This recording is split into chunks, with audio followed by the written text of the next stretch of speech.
Hello दोस्तों, नमस्कार। एक बार फिर से आप सभी का हमारे यूट्यूब चैनल पहाड़ एकेडमी में हार्दिक स्वागत है। तो दोस्तों, कैसे हैं आप सभी लोग। तो आइए दोस्तों शुरू करते हैं। आज से जो हमारा जो सेशन चलने वाला है एमसीक्यूज़ पर चलने वाला है। क्योंकि दोस्तों जो है उत्तराखंड जो है सभी ने अच्छे से पढ़ रखा है। उत्तराखंड में यहाँ तक बात करें, तहसील, विकास खंड, नाले, गलियारे सब जो है लोगों ने पढ़ रखे हैं। तो हम जो दोस्तों क्या करेंगे, अब जो है सिर्फ एमसीक्यूज़ ही चलेंगे। क्योंकि उत्तराखंड सभी ने अच्छी तरह से पढ़ रखा है। तो रिवीजन के लिए दोस्तों हम क्या करेंगे, अब जो है टॉपिक वाइज एमसीक्यूज करेंगे। तो टॉपिक वाइज जो दोस्तों हमारा एमसीक्यूज रहेगा, जहां जहां पर दोस्तों कठिन होगा, कोई टॉपिक जो मोस्ट इंपॉर्टेंट होगा उसी के बारे में चर्चा करेंगे। बाकी जो है दोस्तों एमसीक्यूज के माध्यम से हम आगे की ओर बढ़ते रहेंगे। तो शुरू करते हैं दोस्तों, बिल्कुल शुरुआत से भारत उत्तराखंड से बिल्कुल जो है शुरुआत से हम जो है एमसीक्यूज करने वाले हैं। तो ये है दोस्तों उत्तराखंड भौगोलिक क्षेत्रफल से आपका जो है शुरू होता है। तो बात करते हैं दोस्तों कि उत्तराखंड भारत का कौन सा हिमालय राज्य के क्रम में है। तो कौन से हिमालय राज्य के क्रम में, जब दोस्तों उत्तराखंड का गठन हुआ 9 नवंबर 2000 को, तो उत्तराखंड कौन से हिमालय राज्य के रूप में इसका गठन हुआ। तो इसका राइट आंसर क्या रहेगा दोस्तों, यानी कि ऑप्शन नंबर सी, 11वां हिमालय राज्य के रूप में इसका गठन हुआ था। तो अगला प्रश्न आता है दोस्तों कि उत्तराखंड के किस क्षेत्र में सर्वाधिक वर्षा होती है। तो किस क्षेत्र में होती है दोस्तों सर्वाधिक जो वर्षा होती है दोस्तों, उत्तराखंड के नरेंद्रनगर टिहरी में होती है। तो इसका राइट आंसर क्या है दोस्तों, ऑप्शन नंबर बी। कितनी होती है दोस्तों, 318 सेमी के आसपास यहाँ पर जो है वर्षा होती है। तो अगला आता है दोस्तों, प्रश्न नंबर 3 आता है कि उत्तराखंड के किस क्षेत्र में सबसे कम वर्षा होती है। तो सबसे जो कम वर्षा होती है दोस्तों कहाँ पर होती है, वो होती है दोस्तों द्वाराहाट। द्वाराहाट कहाँ पर है दोस्तों, पिथौरागढ़ जनपद में स्थित है। तो ऑप्शन नंबर सी आपका इसका बिल्कुल राइट आंसर रहेगा। तो अगला प्रश्न आता है दोस्तों कि कुमाऊं का चौरा पूंजी किसे कहा जाता है। तो किसे कहा जाता है दोस्तों कुमाऊं का चौरा पूंजी। जो कुमाऊं का जो चौरा पूंजी कहा जाता है दोस्तों, किसे कहा जाता है, वो कहा जाता है दोस्तों सूखी डांग। किसे कहा जाता है दोस्तों, सूखी डांग को कहा जाता है। तो अगला आता है दोस्तों कि उत्तराखंड का चौरा पूंजी किस क्षेत्र को कहा जाता है। तो जो सूखी डांग है दोस्तों कहाँ पर स्थित है, यह आपको क्या करना है दोस्तों, कमेंट बॉक्स में टाइप करना है। तो कहाँ पर है दोस्तों सूखी डांग, यह आपको जो है सर्च करना है। तो अगला है दोस्तों कि उत्तराखंड का चौरा पूंजी किस क्षेत्र को कहा जाता है। तो जो उत्तराखंड का जो चौरा पूंजी है दोस्तों किसे कहा जाता है, यह कहा जाता है दोस्तों नरेंद्र नगर। नरेंद्र नगर कहाँ पर है दोस्तों, नरेंद्र नगर आपका टिहरी में स्थित है। तो अगला आता है दोस्तों कि प्रथम भारतीय राज्य जिसने पृथक आपदा प्रबंधन मंत्रालय का गठन किया है। तो कौन सा है दोस्तों जिसने जो है पृथक आपदा प्रबंधन मंत्रालय का गठन किया। तो है दोस्तों कब, कौन है, अपना उत्तराखंड। यानी कि इसका जो राइट आंसर है ऑप्शन नंबर बी इसका बिल्कुल राइट आंसर रहेगा। तो कब किया दोस्तों पृथक आपदा प्रबंधन मंत्रालय का गठन, इसको अपने कमेंट में करना है, यह आपके लिए होमवर्क है। क्योंकि जब दोस्तों जब तक आप जो चीज़ों को सर्च नहीं करोगे तब तक आगे आप कैसे बढ़ोगे। यानी कि कब, तब तक जो है आपके माइंड में कोई भी चीज़ नहीं छपने वाली, जब तक आप खुद से सर्च नहीं करोगे। तो अगला आता है दोस्तों कि एशिया का सबसे पहला राष्ट्रीय पार्क हैली नेशनल पार्क किस वर्ष स्थापित किया गया था। तो किस वर्ष स्थापित किया गया दोस्तों, इसका जो राइट आंसर है ऑप्शन नंबर सी इसका राइट आंसर है। तो जो हेली नेशनल पार्क है दोस्तों, यह जो है सबसे पहला राष्ट्रीय, एशिया का जो है, भारत का ही नहीं बल्कि एशिया का सबसे पहला राष्ट्रीय पार्क है। ये हेली नेशनल पार्क इसे दोस्तों कार्बेट नेशनल पार्क के नाम से जाना जाता है। किस नेशनल पार्क दोस्तों, कार्बेट नेशनल पार्क के नाम से इसे जाना जाता है। इसके क्षेत्रफल की बात करें दोस्तों तो कितना है, 520.82 वर्ग किलोमीटर क्षेत्र में यह फैला हुआ है। तो दोस्तों जो कार्बेट नेशनल पार्क है आपका, जो जिसे हेली नेशनल पार्क के नाम से जाना जाता है, यह आपका 3 जनपदों में स्थित है। कौन कौन से, पौड़ी गढ़वाल, कौन कौन से जनपद में दोस्तों, पौड़ी गढ़वाल, अल्मोड़ा, पौड़ी गढ़वाल, अल्मोड़ा और नैनीताल, 3 जनपद में दोस्तों यह फैला हुआ है। क्षेत्रफल कितना है दोस्तों, 520.82 वर्ग किलोमीटर क्षेत्र में यह फैला हुआ है। तो अगला प्रश्न आता है दोस्तों, हमारा अगला जो प्रश्न आता है कि उत्तराखंड में कितने राष्ट्रीय उद्यान है। तो कितने राष्ट्रीय उद्यान है दोस्तों, कितने नेशनल पार्क है दोस्तों उत्तराखंड में। उत्तराखंड की बात करें दोस्तों तो यहाँ पर जो आपको कितने, 6 नेशनल पार्क देखने को मिलेंगे। तो 6 नेशनल पार्क दोस्तों आपको देखने को मिलेंगे। तो जो उत्तराखंड में जो राष्ट्रीय उद्यान है दोस्तों, कुल कितना क्षेत्रफल है दोस्तों राष्ट्रीय उद्यान का, उत्तराखंड में कितने वर्ग किलोमीटर क्षेत्र में राष्ट्रीय उद्यान फैला हुआ है। तो ये है दोस्तों 4915.44 वर्ग किलोमीटर क्षेत्र में दोस्तों आपका जो है जो नेशनल पार्क है वह उत्तराखंड में फैला हुआ है। यानी कि 4915.44 वर्ग किलोमीटर क्षेत्र में फैला हुआ है। तो कौन कौन से दोस्तों आपके जो राष्ट्रीय उद्यान है कौन कौन से है, तो बात करते हैं दोस्तों जो आपका राष्ट्रीय उद्यान में कौन कौन सा आता है। पहला तो आता है दोस्तों कार्बेट राष्ट्रीय उद्यान, जिसे हेली नेशनल पार्क नाम से जाना जाता है, 1936 में इसकी स्थापना हुई। दूसरा जो आता है दोस्तों आपका नंदा देवी राष्ट्रीय उद्यान। दूसरा कौन सा आता है दोस्तों आपका जो है नंदा देवी राष्ट्रीय उद्यान। दूसरा आता है नंदा देवी राष्ट्रीय उद्यान। कितने वर्ग किलो क्षेत्र में फैला है दोस्तों, यह जो है 624.7 60 वर्ग किलोमीटर क्षेत्र में दोस्तों आपका यह फैला हुआ है। बात करें दोस्तों जो नंदा देवी राष्ट्रीय उद्यान की जो स्थापना हुई थी 1982 में जो है इसकी स्थापना हुई थी, यह कहाँ है दोस्तों, चमोली जनपद में स्थित है। तो अगला जो तीसरा हमारा जो उद्यान आता है दोस्तों वह आता है फूलों की घाटी राष्ट्रीय उद्यान। कौन सा आता है दोस्तों, फूलों की घाटी राष्ट्रीय उद्यान। फूलों की घाटी राष्ट्रीय उद्यान की बात करें दोस्तों, तीसरा है, तो इसकी जो स्थापना हुई थी 1982 में जो है इसकी स्थापना हुई थी। यह जो है दोस्तों आपका चमोली जनपद में स्थित है। अगर हम इसके क्षेत्रफल की बात करें दोस्तों तो 87.5 वर्ग किलोमीटर क्षेत्र में यह फैला हुआ है। तो अगला जो आता है दोस्तों, अगला जो राष्ट्रीय उद्यान आता है, अगला जो आता है दोस्तों आपका राजाजी राष्ट्रीय उद्यान। कौन सा आता है, चौथे नंबर पर आता है दोस्तों आपका राजाजी राष्ट्रीय उद्यान। राजाजी राष्ट्रीय उद्यान की बात करें दोस्तों तो इसका जो क्षेत्रफल है आपका कितना है, इसका क्षेत्रफल है दोस्तों 820.42 वर्ग किलोमीटर क्षेत्र में यह फैला हुआ है। तो यह जो है दोस्तों 3 जनपद में फैला हुआ, कौन कौन सा, देहरादून, हरिद्वार और पौड़ी गढ़वाल, यानी कि पौड़ी, देहरादून, हरिद्वार और पौड़ी गढ़वाल 3 जनपद में दोस्तों यह आपका फैला हुआ है। अगर हम इसकी स्थापना की बात करें दोस्तों तो 1983 में जो है दोस्तों इसकी स्थापना हुई थी। तो अगला जो आता है दोस्तों, अगला जो राष्ट्रीय उद्यान आता है उत्तराखंड का सबसे बड़ा राष्ट्रीय उद्यान। अगला जो आता है दोस्तों उत्तराखंड का सबसे बड़ा राष्ट्रीय उद्यान कौन सा आता है, गंगोत्री राष्ट्रीय उद्यान। गंगोत्री राष्ट्रीय उद्यान की बात करें दोस्तों तो यह आपका उत्तरकाशी जनपद में स्थित है। कहाँ है दोस्तों, उत्तरकाशी जनपद में यह स्थित है। और इसकी स्थापना की बात करें दोस्तों 1989 में जो है इसकी स्थापना हुई थी, यानी कि 1989 में इसकी स्थापना हुई थी। और क्षेत्रफल की बात करें दोस्तों तो 2390.02 वर्ग किलोमीटर क्षेत्र में दोस्तों यह फैला हुआ है। तो यह जो है दोस्तों गंगोत्री राष्ट्रीय उद्यान जो है उत्तराखंड का सबसे बड़ा राष्ट्रीय उद्यान है, जिसका क्षेत्रफल कितना है दोस्तों 2390.02 वर्ग किलोमीटर क्षेत्र में यह फैला हुआ है। स्थापना की बात करें तो 1990 में जो है इसकी स्थापना हुई थी। तो यह जो राष्ट्रीय उद्यान है दोस्तों काफी महत्वपूर्ण है, इसे आपको अच्छे से कवर करते हुए चलना है। तो अगला आता है दोस्तों, गोविंद राष्ट्रीय उद्यान। कौन सा आता है, छठा जो आपका आता है दोस्तों गोविंद राष्ट्रीय उद्यान आता है। तो गोविंद राष्ट्रीय उद्यान की बात करें दोस्तों यह भी आपका कहाँ पर है, उत्तरकाशी जनपद में स्थित है। अगर इसकी स्थापना की बात करें दोस्तों तो 1955 में जो है इसकी स्थापना हुई थी। और इसके क्षेत्रफल की बात करें दोस्तों तो 472.08 वर्ग किलोमीटर क्षेत्र में यह फैला हुआ है। तो यह दोस्तों जो आपके जो 6 राष्ट्रीय उद्यान है उन सभी के बारे में हमने अच्छे से चर्चा कर ली है। तो अगला प्रश्न आता है दोस्तों, तो कितने हैं उत्तराखंड में राष्ट्रीय उद्यानों की संख्या, 6। तो अगला आता है दोस्तों कि मध्य हिमालय की जनजाति के सामाजिक आर्थिक विश्लेषण के लेखक कौन है। तो कौन से दोस्तों मध्य हिमालय की जनजातियों के सामाजिक आर्थिक विश्लेषण के लेखक, इसका राइट आंसर क्या रहेगा, तो ऑप्शन नंबर बी जो दोस्तों इसका बिल्कुल राइट आंसर है, यानी कि डी.के. नौटियाल। तो अगला आता है दोस्तों, अगला जो प्रश्न है कि कस्तूरी मृग का वैज्ञानिक नाम क्या है। तो क्या है दोस्तों कस्तूरी मृग, तो क्या है दोस्तों इसका वैज्ञानिक नाम क्या है, इसका जो ऑप्शन नंबर सी यानी कि मास्कस काइसोगास्टर जो है इसका वैज्ञानिक नाम है। तो अगला प्रश्न आता है दोस्तों, कश्मीर के शासक ललितादित्य मुक्तिपाट द्वारा गढ़वाल विजय का उल्लेख मिलता है। तो किस में मिलता है दोस्तों, ऑप्शन नंबर बी यानी कि राज तरंगिणी में जो है इसका उल्लेख मिलता है। यानी कि जो कश्मीर के शासक ललितादित्य मुक्तिपीठ द्वारा गढ़वाल विजय का उल्लेख किसमें मिलता है दोस्तों, राज तरंगिणी में मिलता है। तो अगला जो प्रश्न आता है दोस्तों कि लाखू उडियार स्थित है। तो लाखू उडियार कहाँ पर स्थित है दोस्तों, सुयाल नदी के तट पर स्थित है, यानी कि ऑप्शन नंबर ए जो है इसका राइट आंसर रहने वाला है। तो अगला आता है दोस्तों, ग्वारखा उडियार अवस्थित है। तो ग्वारखा उडियार कहाँ पर है दोस्तों, चमोली में है, अल्मोड़ा में है, रुद्रप्रयाग है। तो कहाँ पर है दोस्तों, इसका जो राइट आंसर है तो कहाँ पर है दोस्तों, ग्वारखा उडियार आपका किस जनपद में स्थित है, यह जो आपके चमोली जनपद में स्थित है। तो बात करें दोस्तों, अगला जो आता है यज्ञ कुंडों के अवशेष प्राप्त हुए हैं। तो कहाँ से हुए दोस्तों, बहादुराबाद, देवप्रयाग, हरिद्वार या बाड़वाला से। तो बाड़वाला से जो दोस्तों यज्ञ कुंड के अवशेष प्राप्त हुए हैं। तो अगला प्रश्न आता है दोस्तों, भड़ शब्द का अर्थ है, जो भड़ शब्द है दोस्तों इसका क्या अर्थ है, वीर, प्रेमी, पुजारी या इनमें से कोई नहीं। तो बात करें दोस्तों, जो भड़ शब्द का जो अर्थ है किसके लिए किया जाता है दोस्तों, यानी कि ऑप्शन नंबर ए वीर के लिए जो है भड़ शब्द का प्रयोग किया जाता है। तो अगला आता है दोस्तों, गोविशान नाम प्रसिद्ध स्थल है।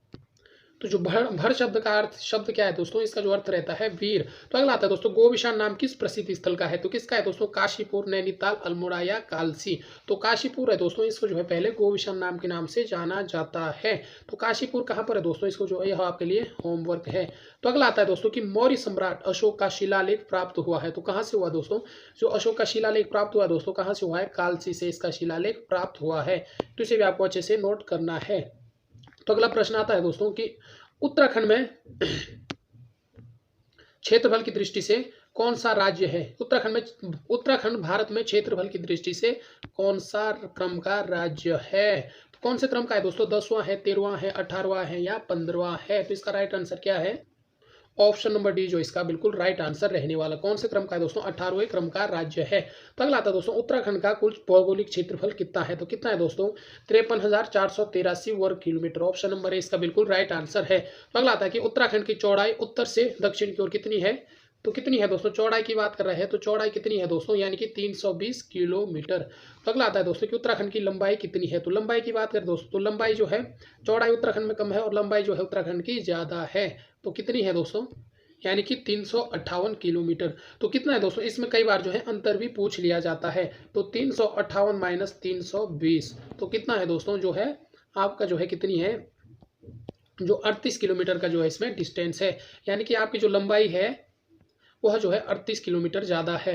किससे? चौड़ाई से। तो इसे भी आपको अच्छे से नोट करते हुए चलना है। तो अगला आता है दोस्तों, प्रश्न नंबर 22 है कि उत्तराखंड का कुल क्षेत्रफल भारत के भौगोलिक क्षेत्रफल का कितना प्रतिशत है? तो कितना है दोस्तों? 1.69% है। तो ऑप्शन नंबर डी इसका बिल्कुल राइट आंसर रहने वाला है। तो अगला प्रश्न आता है दोस्तों, अब जो है जो आपका जो भौगोलिक क्षेत्रफल से दोस्तों कुछ महत्वपूर्ण प्रश्न है उनके बारे में हमने चर्चा कर ली है। अब आता है दोस्तों प्राग एवं प्राक ऐतिहासिक काल। यानी कि प्राक एवं प्राक ऐतिहासिक काल यानी कि ऐतिहासिक काल आपका जो यहाँ पर जो है टॉपिक वाइज जो यह सीरीज चल रही है।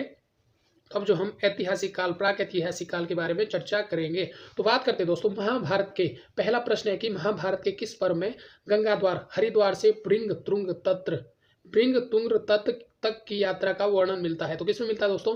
1 पर्व में मिलता है, 20 पर्व में मिलता है, सभा पर्व में मिलता है, इनमें से कोई नहीं। तो किसमें मिलता है दोस्तों? यानी कि गंगा द्वार हरिद्वार का जो ना उल्लेख मिलता है किसमें मिलता है? 1 पर्व में मिलता है। तो अगला आता है कि उत्तराखंड में पाषाण उपकरणों के अवशेष मिले हैं, किस घाटी से मिले हैं दोस्तों? कालसी से, अलकनंदा से, पश्चिमी रामगंगा घाटी से या उपरोक्त सभी से? तो इसका राइट आंसर क्या रहने वाला दोस्तों? यानी कि ऑप्शन नंबर डी उपरोक्त सभी से। तो अगला आता है कि उत्तराखंड से स्वर्ण मुकुट मिला है। तो कहाँ से मिला है दोस्तों? जो स्वर्ण मुकुट मिला है 5.2 kg का, वह कहाँ से मिला है दोस्तों? हुडली में, मलारी में, इनमें से कोई नहीं, या कहाँ से मिला है दोस्तों? इसका जो राइट आंसर है आपका क। तो बनकोट कहाँ पर है दोस्तों? यह आपके लिए होमवर्क है। तो अगला आता है दोस्तों कि उत्तराखंड में 14 नर्तक का सुंदर शैल चित्र कहाँ से प्राप्त हुआ है? यानी कि जो 14 नर्तकी का जो सुंदर शैल चित्र है दोस्तों कहाँ से हुआ है? कालसी, अल्मोड़ा, चमोली या इनमें से कोई नहीं। तो कहाँ से हुआ है दोस्तों? तो इसका राइट आंसर दोस्तों अल्मोड़ा से प्राप्त हुआ है। तो ऑप्शन नंबर बी इसका राइट आंसर रहने वाला है। तो अगला आता है कि चंपावत जिले के देहवीदुरा नामक स्थान पर अवस्थित ओखलियों का विवरण प्रकाशित किया है। तो किसने किया दोस्तों? जो चंपावत जिले के जो देहवीदुरा नामक स्थान पर जो है, जो वहाँ पर ओखलियाँ पाई गई, उनका विवरण प्रकाशित किया किसने किया? कार्नक ने, हैनवुड ने, आल्चिक ने या इनमें से कोई नहीं। तो इसका राइट आंसर क्या है? ऑप्शन नंबर बी इसका राइट आंसर है। तो अगला प्रश्न आता है दोस्तों कि उत्तराखंड से महापाषाणीय संस्कृति के शवाधान एवं अवशेष मिले हैं। तो कहाँ से मिले हैं? देहरादून से, अल्मोड़ा से, चमोली में या इनमें से कोई नहीं। जो महापाषाणीय संस्कृति के जो शवाधान एवं अवशेष मिले हैं दोस्तों कहाँ से मिले हैं? इसका राइट आंसर क्या रहने वाला है? Option number D. कहाँ से मिले दोस्तों? चमोली से मिले हैं। तो अगला प्रश्न आता है दोस्तों कि उत्तराखंड में किस ग्राम से प्राप्त मिट्टी के पात्र चित्रित धूसर मृत भांडों से मृत भांडों से मिलते जुलते हैं? तो किससे मिलते हैं दोस्तों? सरना बसेड़ी, नौला जैनल, मलारी या इनमें से कोई नहीं।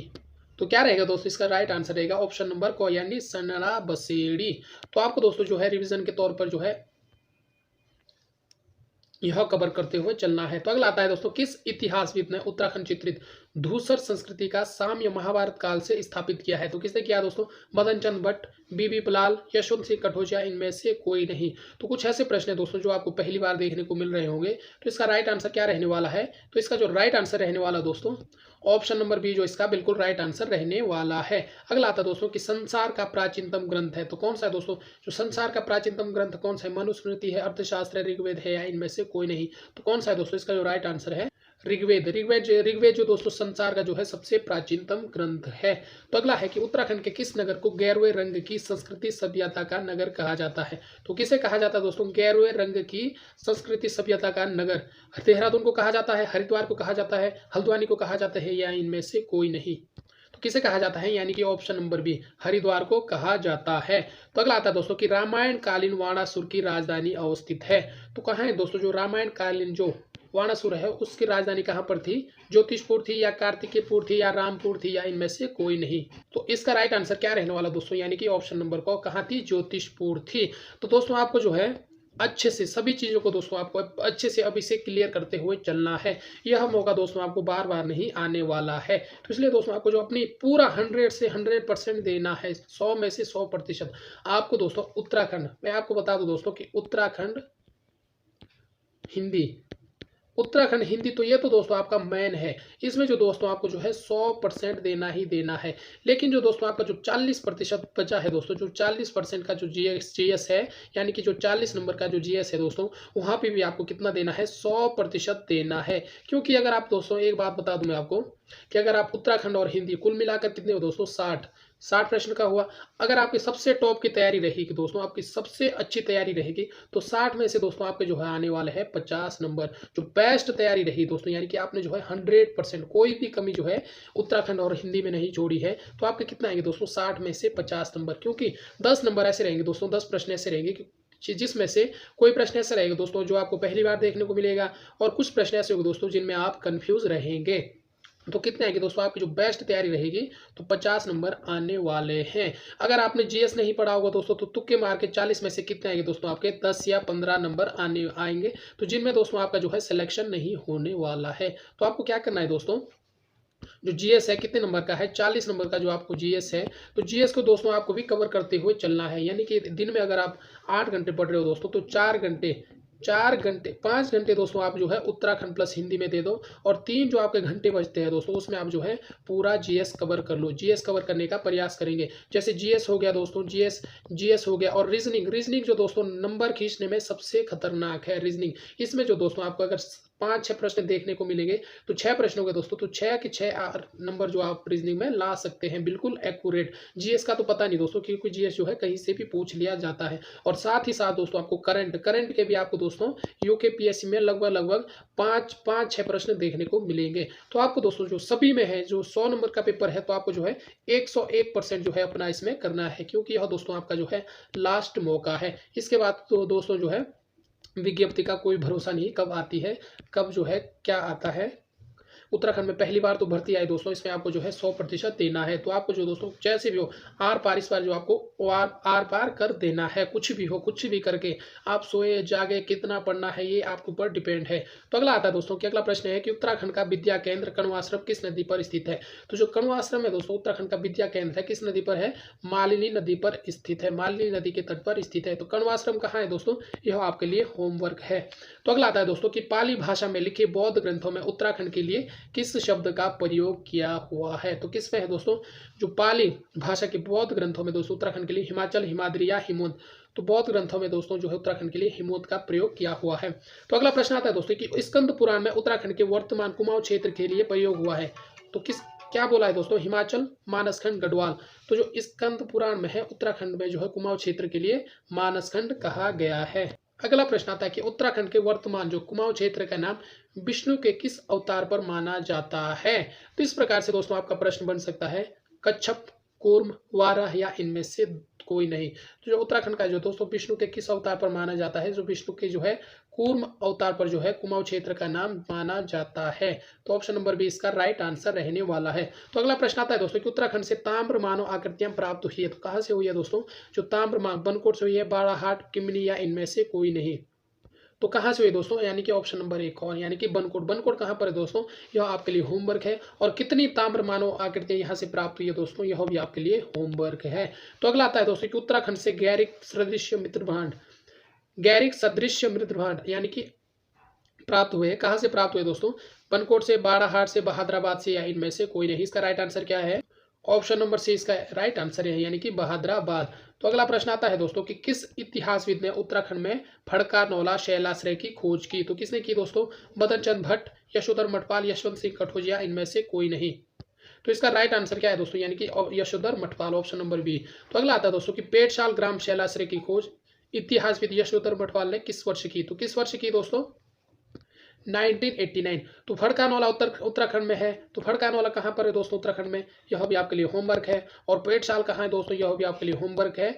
और साथ ही साथ अगला प्रश्न आता है दोस्तों कि उत्तराखंड से नागफनी आकार का भव्य शैलाश्रय प्राप्त हुआ है। तो जो अंतिम जो प्रश्न है दोस्तों, यह भी आपके लिए होमवर्क है।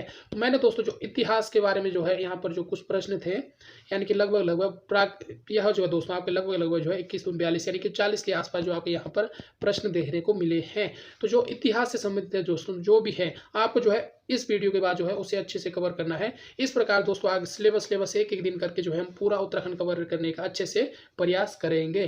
तो इस वीडियो में दोस्तों आपको जो फिलहाल देखने को इतना ही मिलेगा है। और मिलते हैं दोस्तों नेक्स्ट वीडियो में।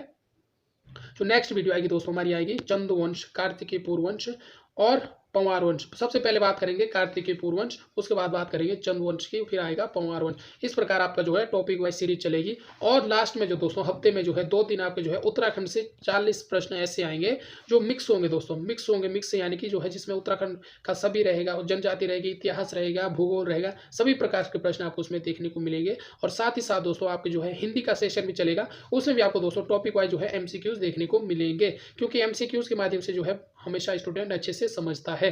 तो मिलते हैं दोस्तों नेक्स्ट वीडियो में। इस वीडियो में फिलहाल इतना ही। जय हिंद, जय उत्तराखंड।